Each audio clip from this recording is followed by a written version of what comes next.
দর্শকবিন্দু, সম্পর্ক যখন যৌন দাসত্বে পরিণত হয় তখন তার থেকে বেরিয়ে আসুন। একজন মহিলার কষ্টের কথা বলবো।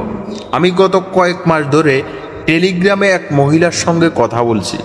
বছর 30-এর ওই ডিভোর্সি মহিলা একটি বছর 25-এর যুবকের সঙ্গে সম্পর্ক আছে, কিন্তু মহিলাটির সঙ্গে কথা বলে বুঝলাম তাদের এই সম্পর্কটি বেশ অসম।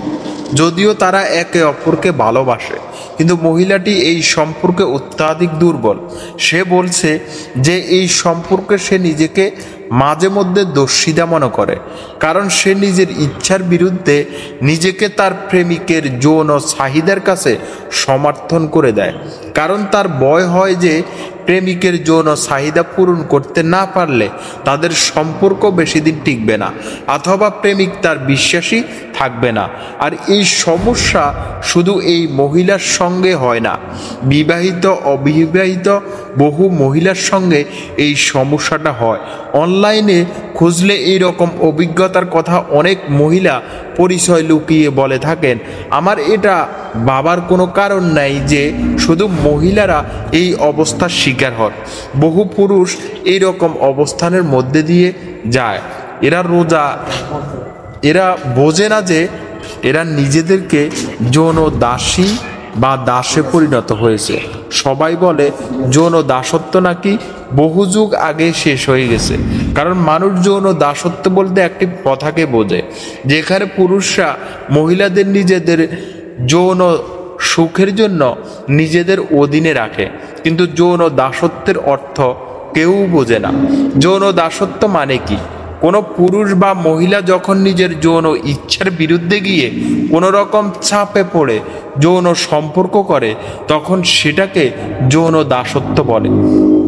এই রকমের কোনো সম্পর্ক যেখানে মহিলা বা পুরুষ তার ইচ্ছার বিরুদ্ধে নিজের সঙ্গীর সঙ্গে যৌন সম্পর্ক করতে বাধ্য হয়, সেটা একরকম যৌন দাসত্ব। এই রকম করার কিছু কারণ আছে। এক নাম্বার হলো সম্পর্কটিকে এবং টিকিয়ে রাখা। 2 নাম্বার হলো সঙ্গীর যৌন বিশ্বস্ততা বজায় রাখা। 3 নাম্বার হলো সঙ্গীকে নিজের নিয়ন্ত্রণে রাখা। 4 নাম্বার হলো সঙ্গীর কাছে বিশেষ সুবিধা পাওয়া। কারণ যাই হোক না কেন, যখন তার যৌন জীবন অন্য কেউ বা কিছু নিয়ন্ত্রণ করে তখন সেটা যৌন দাসত্বে পরিণত হয়। এরকম সম্পর্ক থাকার থেকে না থাকাই ভালো। ওই মহিলাটি আমাকে জিজ্ঞেস করে যে সে নিজেকে দোষিতা মনে করছে। প্রশ্ন হলো, সে কি সত্যি দোষিতা? আমি মনে করি না। পরিস্থিতির উপর আপনার নিয়ন্ত্রণ থাকা সত্ত্বেও যখন কেউ নিজের সুবিধার্থে যৌনতার জন্য সম্মতি দেয় তখন সেটাকে দর্শন বলা যায় না, হোক না সেটা তার নিজের যৌন ইচ্ছার বিরুদ্ধে।